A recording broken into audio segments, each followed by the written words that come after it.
할렐루야. 잘 주무셨습니까? 예. 제가 잠을 자고 있는 방의 호수가 1906호예요. 그리고 그 옆방이 1907호. 그런데 미국 캐나다는 부흥의 역사가 1906년도에 일어났어요.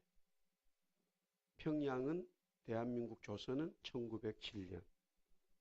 그래서 1906을 보는 순간에 하나님의 성령의 역사가 생각이 났어요. 제가 캐나다 사니까 1906호를 목사님 해정해 주셔가지고 감사합니다. 오늘은 기도에 대한 말씀인데 제가 기도에 대한 말씀을 드리지 않아도 서부교회는 기도를 많이 하고 있는 것을 예배를 통해서 봅니다. 그렇지만 기도는 여전히 중요하게 다뤄야 됩니다. 오늘 예수님의 기도에 대한 말씀인데 전하기 전에 제가 여기 80 초반에 고등학교를 졸업을 하고 1년 정도는 집에서 시골에서 있었습니다. 대학을 갈 형편이 되지 못해서 그러다 그 다음 해에 1983년도에 지금은 대구신학대학이 경산입니까? 경산으로 갔지만 그때 대구신학교가 여기 가톨릭병원 옆에 있었습니다. 그래서 제가 여기 칠호광장 가까운 곳에 있었고 또 제 고등학교 동창이 가족이 이쪽으로 대구로 이사를 오면서 제가 그 집에서 이제 기거를 하게 됐습니다. 대구신학교를 다녔고요. 그래서 이제 걸어서 다녔습니다. 그리고 그때에 이제 몇 개월 지나서 포항에 있는 교회에 이제 전도사를 21살에 시작하게 됐습니다. 그때에 사례비가 10만 원이었는데 하숙비 7만 원 주고 만원 11조 하면 2만 원 남는데 이제 토요일 날 또 포항으로 가야 되고 주일 저녁에 와야 되는 차비가 있고 그러니까 시내버스는 타고 다닐 수가 없어요. 걸어서 다닐 수밖에 없죠. 그러는 중에 어떤 또 중간에 이야기가 있습니다만은 다시 작곡가를 시험 치게 되는 일이 있었고 얼마 동안 레슨을 하지를 못했어요. 그래서 어쨌든 합격을 했는데 등록금이 60만 원이 나왔어요. 1984년도 등록금이 60만 원이었는데 하여튼 어떻게 뭐 해서 30만 원은 제가 모았는데 30만 원이 모으지를 못하겠더라고요. 그 30만 원은 이제 집에 다 어렵지만 어쨌든 이렇게 하여튼 뭐 빌렸던 것 같아요. 그러나 도저히 더 30만 원은 만들 수가 없는데 그 등록하는 기간이 딱 정해져 있잖아요. 그래서 제가 대구에 와서 가끔씩 이제 주암산에 혼자 토요일 날, 금요일이군요.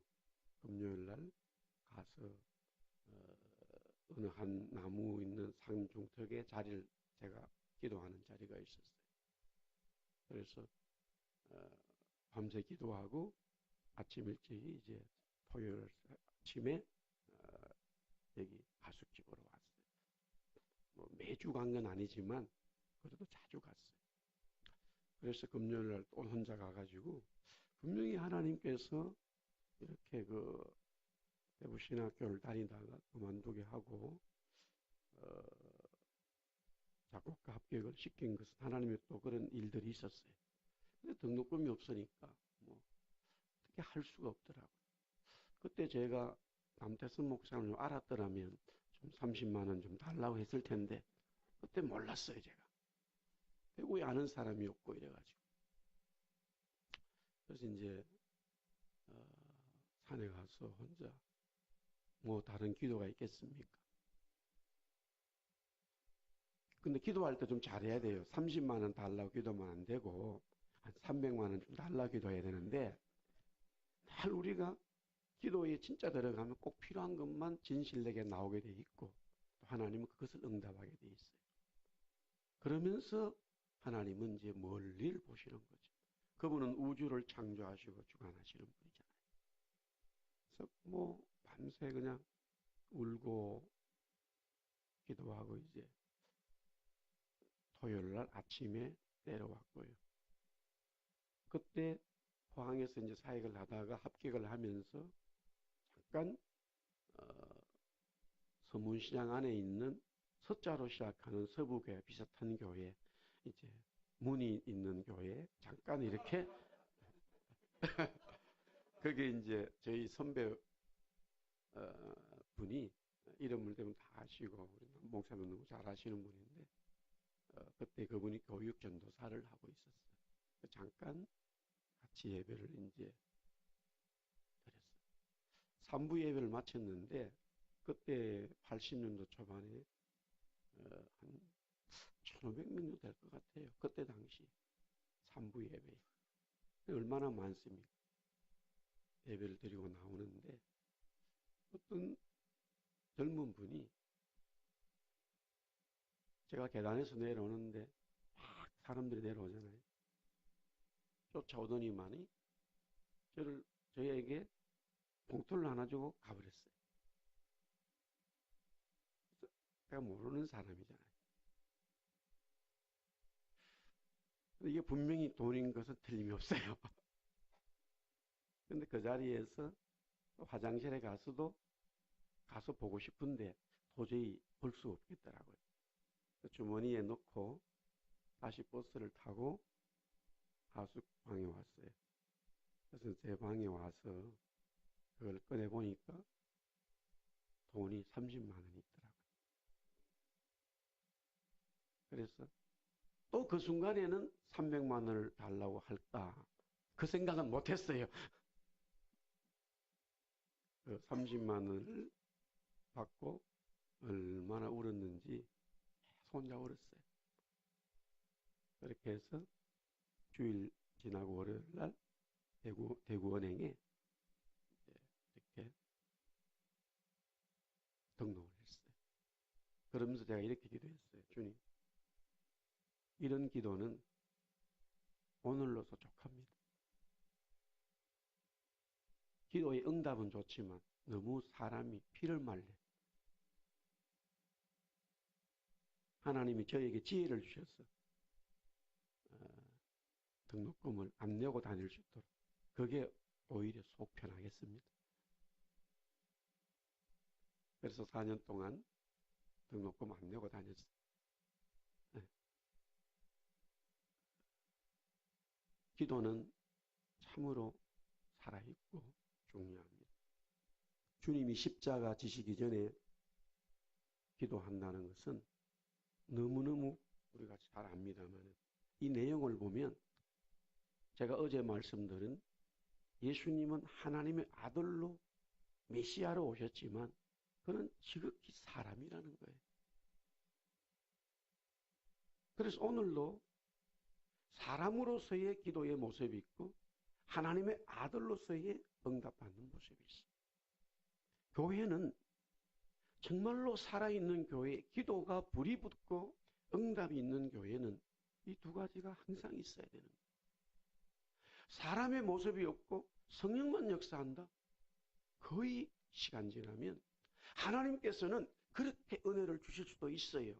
그러나 교회 역사 속에 대한민국이든 미국, 캐나다든 그렇게만 되어지면 거의 처음에는 좋다가 시간 지나면서 교회는 이상한 방향으로 흘러갑니다.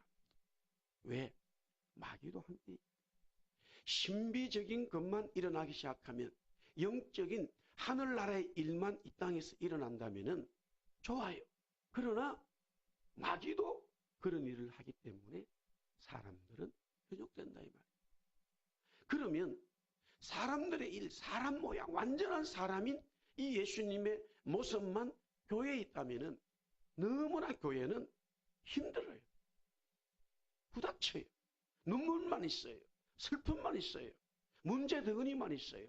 그러나 그런 사람들이 살아가는 삶 속에 일어나는 모든 일들 속에서 하나님의 영성이 천사가 돕는다라는 것은 성령께서 역사하는데, 똑같이 하나님의 교회 성도에게는 그와 같은 것이 있는 거예요.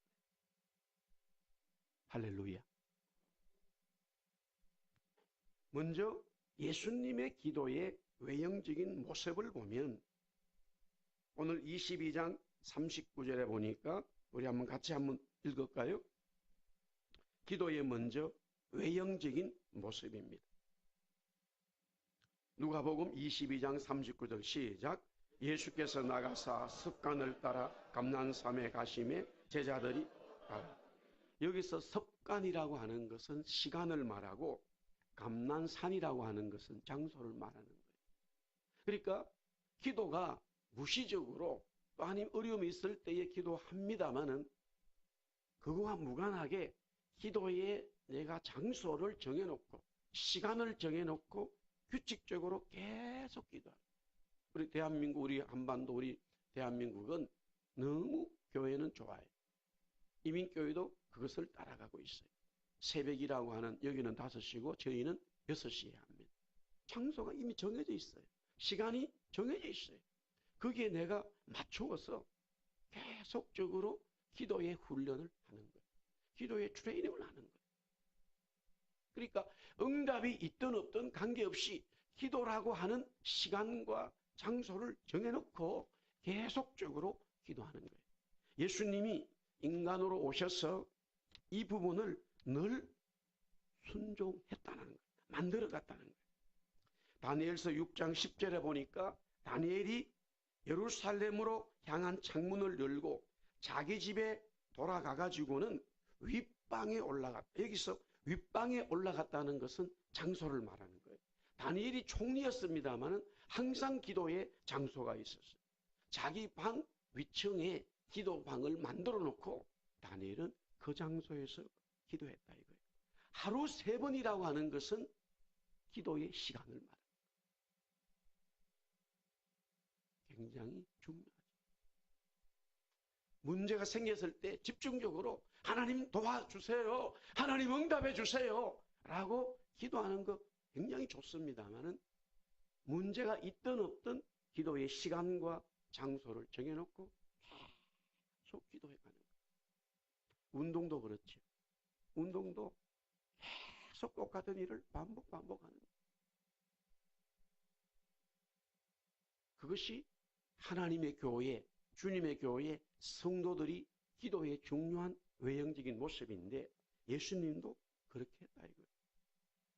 사도행전 16장 13절에 보니까 안식일에 우리가 기도할 곳이 있을까 하여. 안식일이라고 하는 것은 기도의 시간을 말하는 거예요. 안식일마다 바울은 기도하는 시간을 가졌다라는 거예요. 그 다음에 기도할 곳이라고 하는 것은 장소를 말하는 거예요. 시간과 장소를 정해놓고 계속적으로 규칙적으로 기도하는 거예요. 이 새벽에 이 장소에서 기도에 많은 응답이 일어나기를 축복합니다.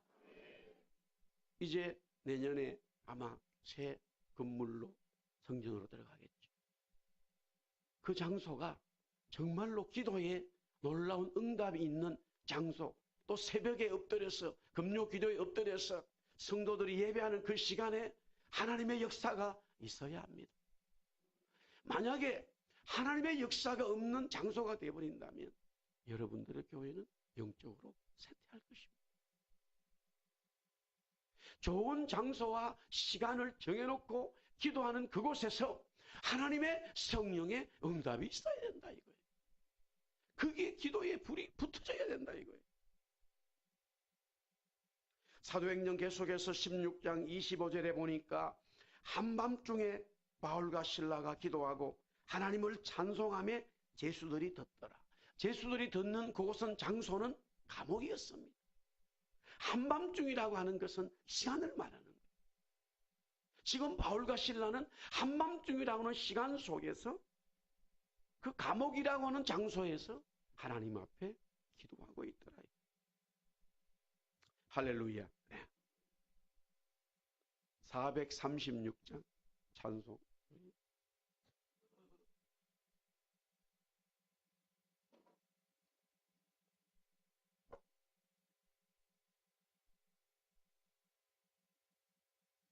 (436장)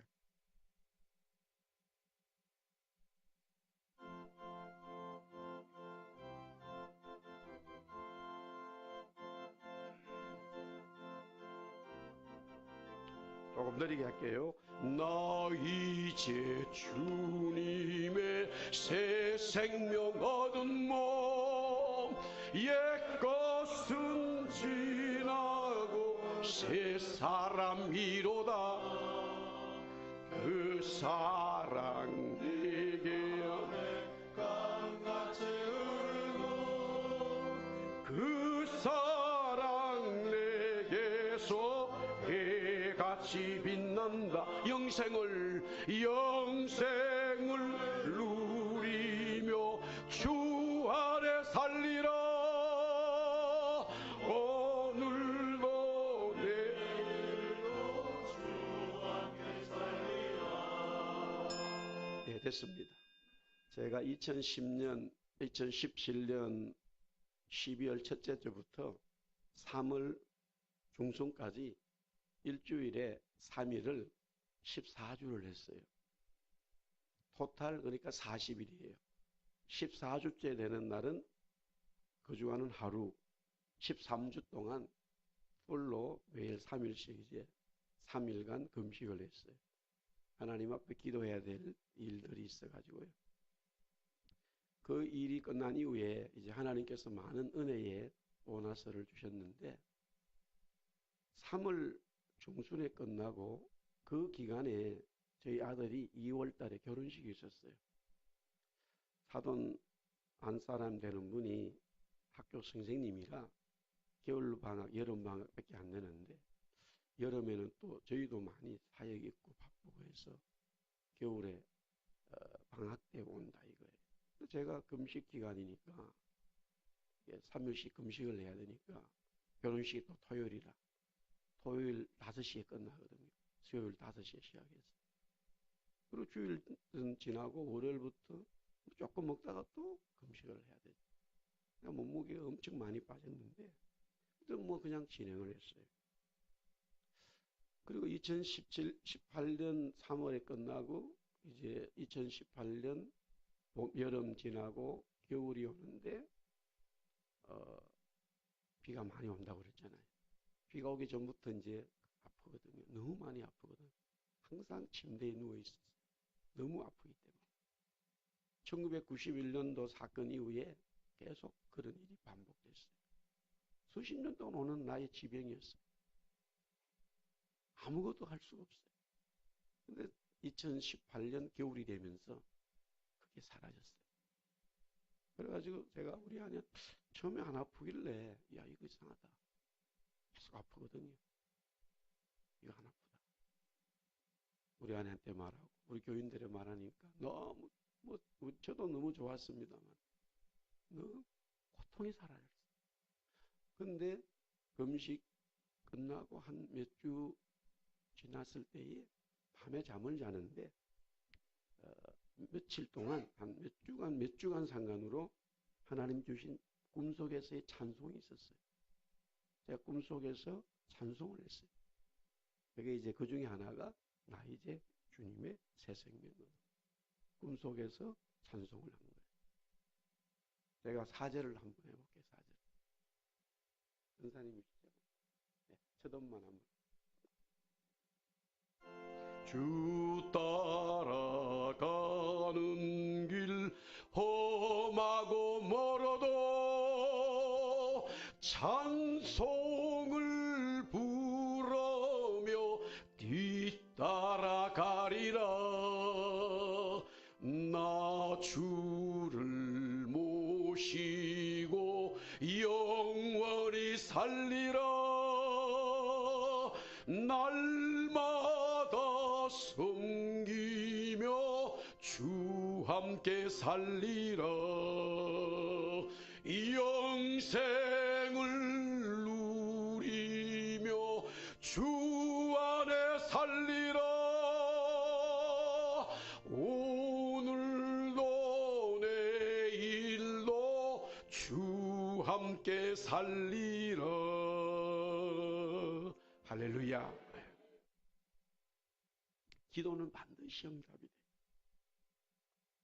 그런데 기도의 응답에 있어서, 기도하는 모습에 있어서 시간을 정하고 장소를 정하고, 그 다음에 이제는 두 번째는 무릎을 꿇었다 이거예요. 누가복음 22장 42절에 보니까 예수님이 돌 던질 만큼 가서 무릎을 꿇고 기도했다. 시간을 정해놓고 장소를 정해놓는데 누워서도 기도할 수 있어요. 아플 때 어떡하겠어요? 누워서 해야죠. 그러나 무릎을 꿇었다는 것은, 예수님이 무릎을 꿇은 그 장소는 바위였어요. 방석이 없어요. 제가 직접 가보았습니다. 바위에서 무릎을 꿇는다. 그것은 진짜 보통 일이 아니에요.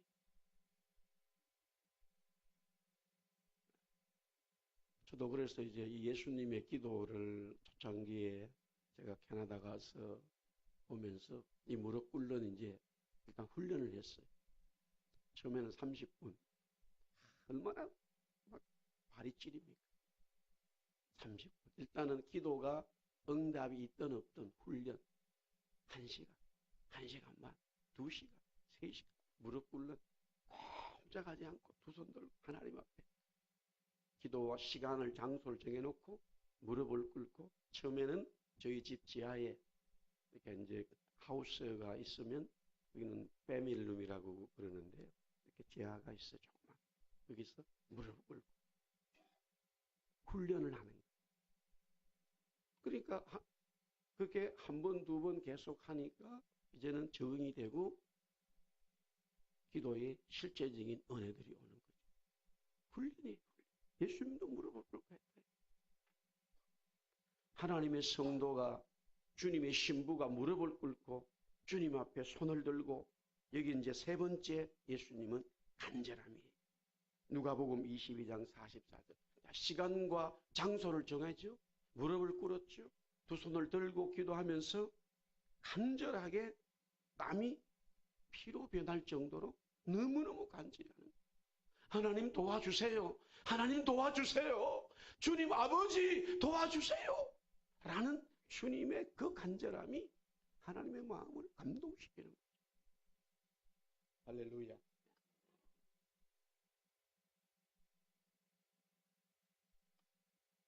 제가 캐나다 가서 얼마 되지 않았는데 우리 아들이 그때 3살쯤 됐을 거예요. 2살 때 갔는데, 2살 때인가 3살 때인가 할 땐 이 아이들은 이가 이렇게 많이 상하잖아요. 이제 이 치료를 해야 되는데 의료보험도 내지도 못했지만은 치과는 되지 않아요. 그러니까 병원 가면 너무 많은 돈이 나오니까 갈 수가 없고 일단은 견디기 작전을 했어요. 근데 이렇게 막 너무 붓는 거예요. 애가 울죠. 그래서 이제 제가 여기 한국에서 갈 때 진통제를 가지고 왔는데 우리 아내가 그거를 진통제를 이렇게 깨서 이제 이 아픈 데다 넣어줬는데, 하루 지나고 이틀 지나고 한 일주일 가까이 됐는데 너무 애가 아프잖아요. 뭐 2살인가 3살인가 그런데 얼마나 울겠어요. 그래가지고 큰애가 이제 킨더가든 유치원인데 거기는 유치원부터, 그러니까 1학년 앞에 킨더가든 1년, 유치원은 정식으로 학교에서 해요. 정식 교육이에요. 거기는. 그 앞에는 프리스쿨은 개인적으로 하지만은 킨더가든 1년은 1학년 전 1년 이제 학교에서 합니다. 딸이 이제 킨더가든에 집 옆에 학교에 다니게 됐어요. 그래서 이제 이렇게 애를 학교 데려다 주고 오면서 걸어서 오는데 한 블록 정도 됐어요. 전봇대, 나무로 만든 전봇대들이 거기는 있어요. 여기에 이제 제가 이렇게 전봇대를 붙들고 일주일 되니까 도저히 힘들잖아요. 그래서 하나님 앞에 주님, 제 이빨 아픈 거는 그런 게 오면은 저는 견디겠는데 하루 지나면 하나님 무슨 응답을 주시나 이틀 지나면 무슨 응답을 주시나 일주일 되니까 도저히 못 견디겠더라고요. 그래가지고 계속 울었어요. 전봇대부 떨고. 한참 우는데 너무너무 울었어요. 그러니까 우는데 하나님께서 어떤 평화에 이렇게 마음을 주시더라고. 아, 무슨 응답이 오겠구나 하고 이제 눈물을 닦고 제가 이랬거든요. 유학 가면서 여보, 내가 유학 가도 당신 고생 안 시킬게 그랬거든요. 그래도 그런 말이라도 해야지. 아무것도 없이 가더라도 아무것도 없이 가면서 당신 내 고생시킨다 이런 말하면 안 되잖아요. 남편이 돼가지고. 근데 이제 고생을 너무 많이 했어요. 우리 아내가. 그래서 이제 그래도 눈물을 싹 닦고 집에 왔는데 그때 이제 계속 아파트에 저희 부부가 그냥 있을 때였습니다. 아무 일이 없어요. 점심이 지나도 아무 일 없고 2시, 3시 지나면 아무 일이 없어요. 그런데 오후 이제 저녁 다 돼 가는데 하여튼 전화가 한 통이 왔어요. 받으니까 그때 우리 종신 선배 목사님 한 분이 거기서 공부를 하고 있었는데 홈스테이를 하고 있었어요. 사모님. 다 이제 남편 공부 빠르지 하는 거죠. 다 그렇게 유학생활 합니다. 그런데 자기 집에 방이 다 차가지고 어떤 분이 한 15일 정도, 2주 정도 머무르는데 그분은 신문에 광고를 했어요. 그 선배님이. 그래서 당연히 이제 여행 오신 분이 전화를 했는데 방이 다 차버린 거예요. 순간에 우리는 민박이라든가 홈스테이를 하진 않았어요. 방이 아파트가 2개였는데 애들이 어려가지고 뭐 방이 2개였지만은 애들 2명이 우리하고 같이 자고 막 그랬거든요. 그랬더니 방이 애들을 위해서 그러면 우리가 방을 처음부터 하나짜리 얻으면 되지 않느냐. 예, 그것은 우리 생각이고 캐나다는 효용이 안 됩니다. 처음부터 법이 아이들 있으면 안 되고요. 어쨌든 그래가지고 그 민박 올 사람이 저희 집에 오게 된 거예요. 그래서 이제 보름 동안 있는데 얼마를 받아야 되느냐. 근데 그 여행 오신 분이 여행사 가이드하고 같이 왔더라고요. 그래서 그때 당시 우리가 방값이 750불이었는데 보름 동안 한 20, 지금 4년 전 이야기입니다. 800불을 받아라 이거예요. 그러면 한 달 방값 내고도 50불 남아요. 그런데 800불이라고 그러는데 너무나 그 돈이 큰 돈이야. 천문학적인 숫자더라. 그래서 제가 400불을 잘랐어요. 그냥 400불만 내라고. 그러니까 여행사 가이드하고 이 사람 이런 주인이 있나? 보통 800불이라 그러면 더 주세요. 1000불 받으면 이러는 사람들이 대부분인데 800불을 자기들이 준다고 그러는데 우리가 400불만 받는다니까 이런 분이 있나? 이래가지고 자기가 여기 있겠다. 그래서 400불 받아가지고 40불을 이제 11조 떼놓고 이제 손님을 받아놨으니까 그분 대접을 해야 될 거 아니에요. 밥을 다 해줘야 되니까. 그래서 우리 아내가 이제 시장 가서 시장도 봤는데 바로 그 다음날 병원 갔어요. 그러니까 이제 이빨을 뺐는데 100불 정도 들었어요. 의사가 막 너가 이 아이 아빠냐고 묻더라. 요 사이 같으면 여기도 이제 아동 학대죄로 이제 걸립니다. 일주일 동안 내버려뒀으니까. 하나님은 그것으로 응답의 역사가 끝나지 않더라고요. 이분이 그래 와서 이제 그 다음날 로키를 3박 4일 동안 여행을 한대요. 그래 로키 갔다 오더니만 또 토론토 나이아가라 폭포를 2박 3일 다녀온대. 또 다녀오고 밴쿠버 아일랜드 1박 2일로 다녀온. 그러니까 뭐 또 시애틀 다녀온대. 장기판에 차 찍어 퍼뜨니까 뭐 그 사람 며칠 있는 게 없었어요. 근데 중간에 오면은 갔다가 여행을 오면은 뭐 계속 뭐 어디서 이렇게 전화하고 누가 오고 이래 왔다 갔다 해요. 그럼 뭐 하는 사람인가? 뭐 저야 관심 없죠. 이분이 나중에 돈이 엄청나게 많은 분이에요. 그런데 청바지를 입고 운동화 신고 왔어요. 잠바 차림으로. 그런데 이제 가기 전에 저한테 목사님 제가 그분이 수원에 살았는데 할 말이 있습니다 그러더라고요. 얘기하세요. 자기가 와서 보니까 목사님 분명히 목사는 맞는데 목회도 안 하고 집에만 있어서 할 일이 없는 분 같습니다. 이러는 거예요. 그래 맞습니다. 사실은 제가 여기에 큰 게스트 스테이션 주유소죠. 또 그 주유소하고 그로서리라고 가게가 같이 있는 거를 이제 계약을 했다 이거예요. 그런데 직원들 월급 주고 뭐 다 뛰고 나 그때 돈으로 한 10,000불, 1,000,000원씩 한 달에 수입이 생긴다 이거예요. 자기가 부동산을 대한민국뿐만이 아니라 전 세계 다니면서 사고 모집하는 이 취미야, 이 사람. 취미라기보다는 사업이죠. 많이 가지고 있어. 뭐 서울에, 강남에, 뭐 수원에, 제주도에, 충청도에 뭐 하여튼 많이 가지고 있대. 그래서 밴쿠버도 이민이 자꾸 오니까 자기 소식 듣고 와서 사실 그것 때문에 왔다는 거예요. 그래서 나보고 목사님 보니까 아주 신실하시고 영어도 잘하시고 봐야 되겠다 이거예요. 그러더니 또 할 일도 없으니까 생활도 어려우니까 엄청 인심을 쓰는 거죠 저한테 이제. 감동을 받은 모양이에요.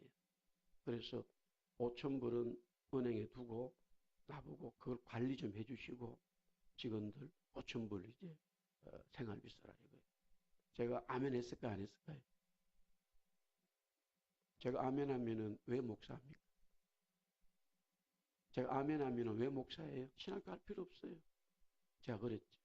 당신이 그렇게 말하는 감사하지만 나는 지금 엄청 일을 하고 있고 내가 당신처럼 신학교 안 가고 내가 당신처럼 사업하면 당신보다 돈 더 많이 벌었다. 어디 목사한테 돈 내가 주유소에 줄 주면서 매달 돈 받고 살아라고? 그렇기 때문에 하나님께 보내주지 않냐고. 그러니까 우리 깜짝 놀라는 거예요. 그래서 자기는 나를 생각해서 말한 거거든. 근데 그 다음에 놀라운 반전이 일어나는 거예요. 소파에 앉아서 이야기하고 있었는데 갑작스레 이분이 그냥 리빙룸에 그냥 소파 밑에 벌써 무릎을 딱 꿇고 막 우는 거예요. 나는 영문도 모르고 우는 거야 이 사람이. 그래서 왜 우나 싶었더니 목사님 제가 잘못했다면 이러면서 사실은 우리 집에 모든 식구들은 목사고 전도사고 선교사고 장로라는 거예요. 자기만 교회 안 간다는 거예요. 이거 참. 그런데 전부 다 자기 돈 있는 거 보고 온다는 거예요. 하나같이 돈 때문에 온다는 거예요. 자기 가족들, 친척들뿐만 아니라 교회 아는 분들이 전부 다 자기한테 오는 건 돈 때문에 온다는 거예요. 그래서 자기가 일부러 돈 없는 것처럼 다닌다는 거예요. 자기 돈이 엄청 많다는 거예요. 당연히 목사님도 돈을 좋아할 거라고 생각했다 이거예요. 어려움을 당하니까 그래도 자기가 조금 감동이 있어서 말하는 거라는 거예요. 그런데 그런 목사가 어려운데도 돈을 거절한다. 자기는 이런 목사 체험 받다는 거예요. 내가 그랬지. 나도 돈 좋아한다고. 그러나 그런 돈은 안 받는다고. 돌아갈 때 상가에 가가지고 십자가로 된 금목걸이를 2개를 샀어요. 다 제가 같이 가야죠. 자기가 뭐 한마디 못하니까. 하나는 자기 안에 있고 하나는 우리 안에 선물을 주고 왔어요. 그리고 명함을 주면서 목사님 한국에 나올 일이 있으면 오십시오. 제가 몇 년 뒤에 한번 진짜 갔어요. 수원이더라고요. 그러니까 다 부동산 업자들이라고요. 돈 있는 분. 제가 가니까요. 자기 친구들 불러내놨어요. 그래가지고 사무실에 가니까 사무실 밖에서 4명이, 그러니까 5명이 군대 서열하듯이 전부 다 나이가 있는 어른들이거든요. 제가 가니까 90도로, 야, 내가 말한 목사님이 있어. 나 해가지고 제가 엄청 대접을 받았어요.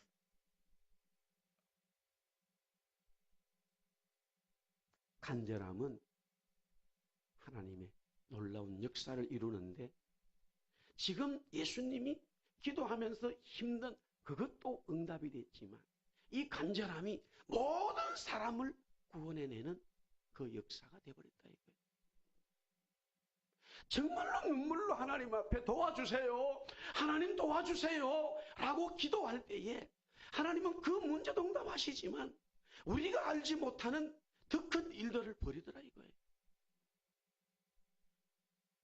시간과 장소를 정하고 무릎을 꿇고 2 손을 들고 하나님 앞에 간절히 도와달라고 기도할 때 그 눈물을 닦아주시는 주님이다 이거예요.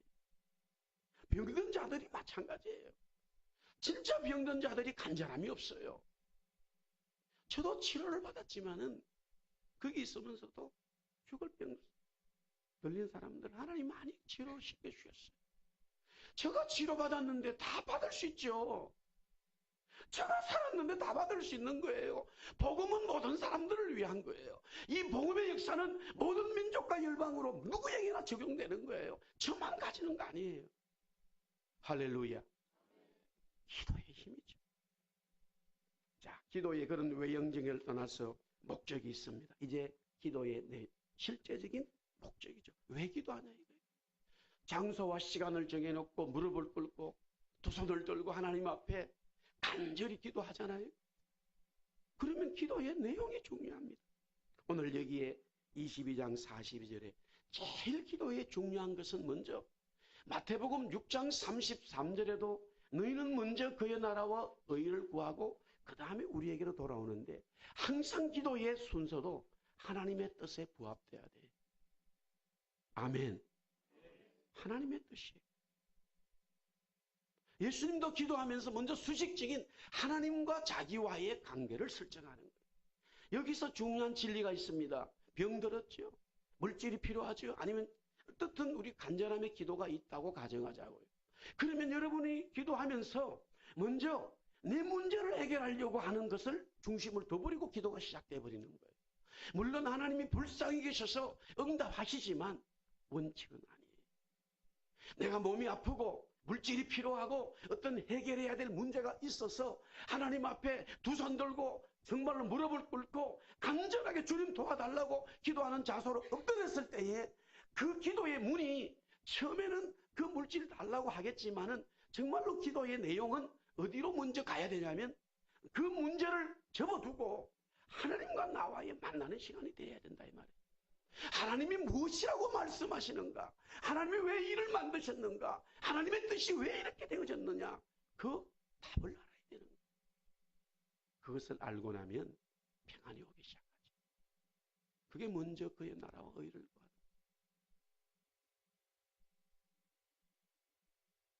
제가 이렇게 와서 보니까 참 어르신들이 많은데 저희 어머님을 보는 것 같은데 옛날의 어른들은 목회자가 어려워도 자기들도 다 어려웠어요. 성도들이 어려웠지만은 먹는 거, 입는 거, 우리 목사님을 먼저 생각했어요.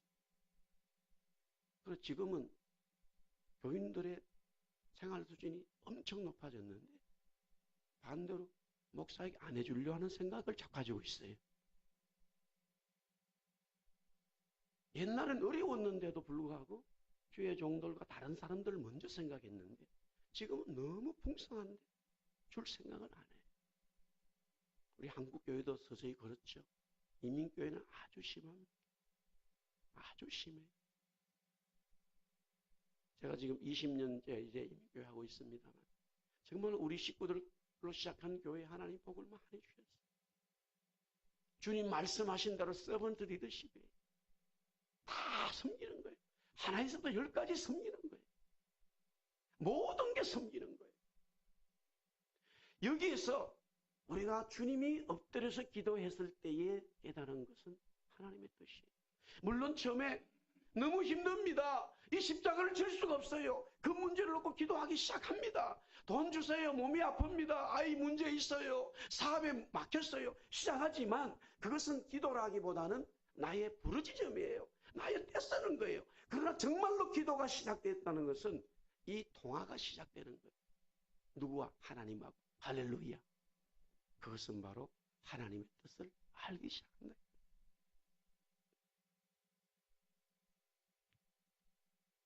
그 다음에 두 번째 기도의 목적이라고 하는 것은 시험에 들지 않는 거예요. 시험에 들지 않는 것이 우리의 삶에 현상학적으로 있는 수평적인 일들이죠. 누가복음 22장 40절, 누가복음 22장 45절 계속적으로 주님 스스로도 그렇고 제자들에게 말씀하시는 것은 기도를 왜 하느냐? 하나님의 뜻을 아는 것이고 내가 살아가는 삶에 시험을 들지 않게 하는 하나님이 주신 은혜를 유지해 간다 이거예요. 그래서 계속적인 기도가 필요한 것입니다. 분명히 이런 기도에는 하나님의 은혜 역사가 있어요. 오늘 누가복음 22장 43절에 천사가 하늘로부터 예수께 나타나 힘을 더하더라. 이것은 바로 오늘날 그리스도께서 십자가에 죽으시고 성령을 보내신 이후에 기도하는 사람들에게는 하나님의 성령의 은혜가 임한다. 너무 좋은 거예요. 내가 물질 때문에 자녀 때문에 어려움들이 있을 수 있지만 저는 목회자로서 그러나 이 하나님의 뜻을 찾고 그런 일들에 내가 세상 사람들처럼 아니면은 육신적인 삶으로 결정하는 게 아니라 하나님의 뜻으로 인해서 그 문제를 처리해 갈 때에 성령께서 도와주십니다. 성령께서 역사하십니다. 그 성령의 은혜를 알고 그 힘을 알고 살아가면 지내가면은 너무너무 아름다운 역사가 있는 거예요. 이제 말씀을 정리하면서요. 어제 이은 스토리 할아버지 이야기 하고 마치겠어요.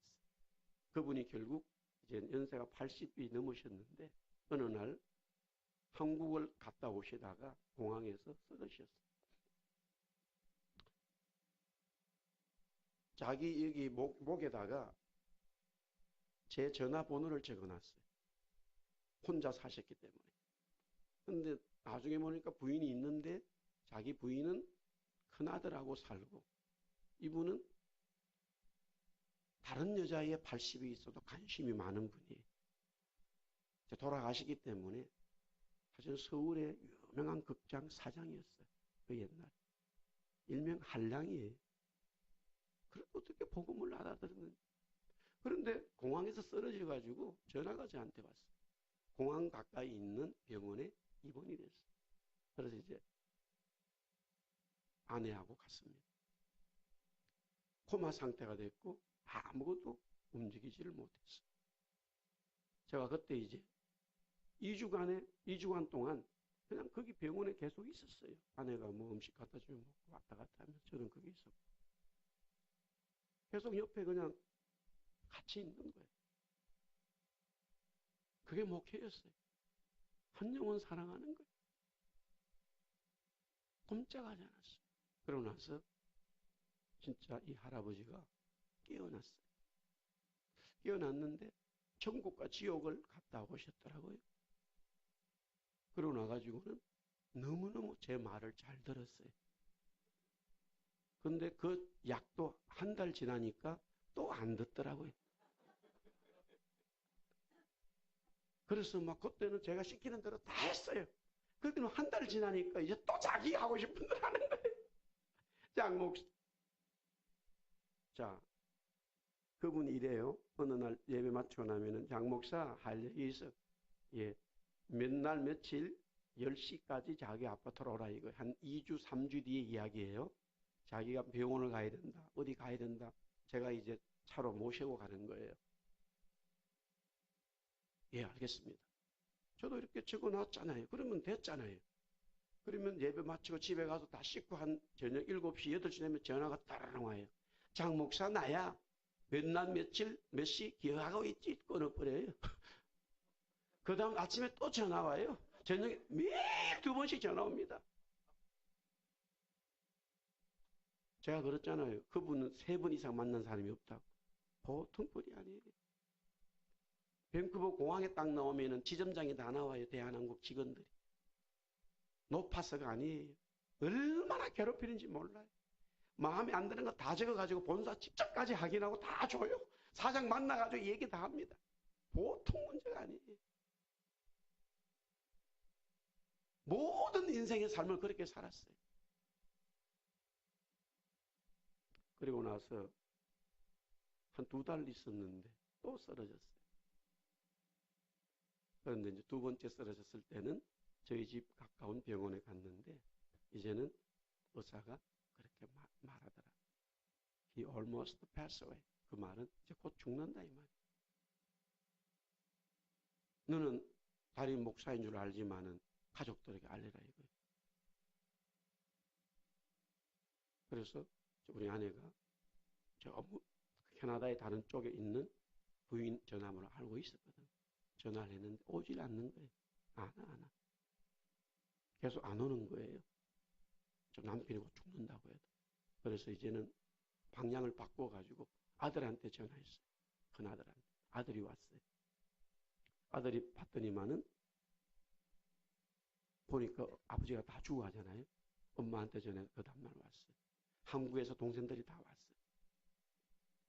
그때 그 가족들이 온 이후로는 제가 또 그 병원에 있을 필요가 없죠. 오기 전까지는 또 계속 저는 거기에 있었어요. 침대 옆에 또 쭈그리고 앉아가지고 졸기도 하다가 밤새 있어야 되니까. 그래서 자녀들이 온 이후로는 이제 저는 집으로 왔다 갔다 했죠. 그런데 하루 지나고 이틀 지나고 일주일 지나도 곧 죽는다고 그랬는데 죽지 않았어요. 그러니까 한국에서 전부 다 직장생활하고 사업하시는 분들이 일주간 지나니까 이게 계속 어떻게 비울 수가 있어요. 둘째 아들, 셋째 아들 전부 다 가고 캐나다에 있는 큰아들하고 자기 부인만 남은 거예요. 죽지 않았어요. 그런데 어느 날 제가 어디를 가고 있는데 전화가 왔어요. 아들이. 목사님, 아버지가 깨어났습니다. 살아났다 이거예요. 코마 상태에서. 그랬더니만 자기도 보고 부인을 봤잖아요. 말 한마디 안 하고 자꾸 목사님을 찾는다. 목사님한테 빨리 전화해서 목사님을 찾는다. 그걸 자기가 전화했다. 그래서 와달라 이거잖아요. 예, 예. 그래 제가 지금 그러면 바로 가겠습니다. 그러는 거 말을 하려고 그러는데 성령께서 가지마 그러는 거예요. 제 목을 꽉 잡아버리죠. 가지마. 그 말을 듣는 순간에 왜 성령께서 그 말을 하신지는 알았어요. 예, 알겠습니다. 하루 안 갔어요. 이틀 안 갔어요. 3일 안 갔어요. 아예 안 갔어요, 병원에. 계속 전화 오는 거야, 아들이. 아버지가 찾는다. 계속 안 갔어요. 3일이 지나고 나서 갔습니다. 딱 가니까 병원에 이제 일어나 있잖아요. 부인도 있고 아들도 있잖아요. 부인하고 아들 밖에 나가 있더라고요. 문을 딱 닫고는요. 왜 내가 안 온 줄 아시죠? 왜 3일 동안 제가 안 온 줄 아시죠? 안 돼. 근데 왜 자꾸 나한테 전화해? 부끄러워서. 무슨 말인지 모르시죠? 사과를 하라. 용서를 구하라. 이거 아내한테. 얼마나 많은 눈물을 준지 몰라요. 자기 부인에게, 아들에게.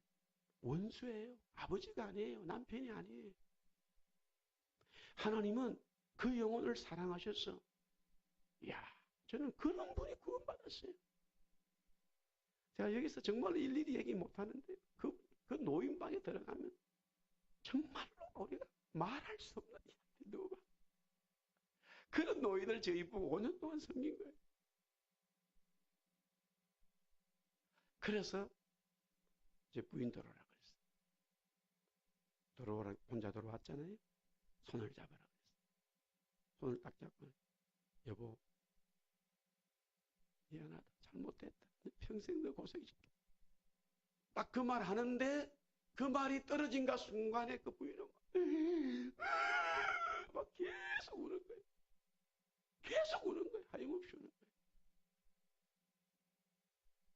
또 아들 돌아오라 그랬어요. 아들한테. 아버지가 아니에요. 폭군이에요. 아버지가 아니에요. 남목군이에요. 아버지가 아니에요. 아들 우는 거예요. 우는 거예요. 근데 이제 그러고 나서 제가 그 집 키도 가지고 있고 다 가지고 있거든요. 저보고 장 목사 내가 너무 미안하고 고맙고 장 목사 선물 하나 준다는 거예요.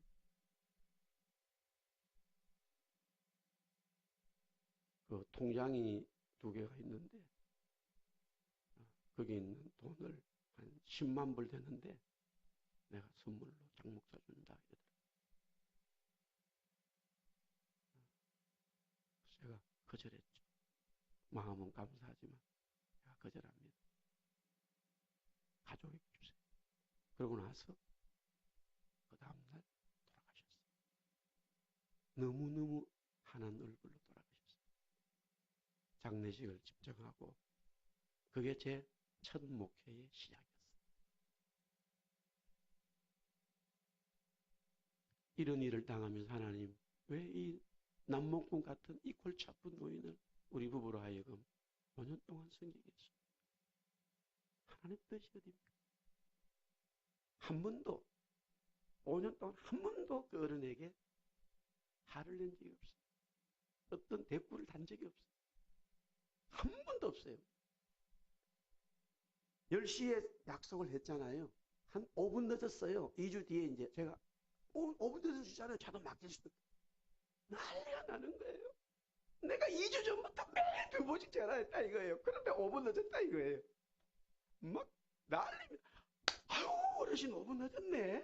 아유 그래도 제가 왔잖아요. 갑시다. 제가 그렇게 해야 돼요. 목사가 돼서.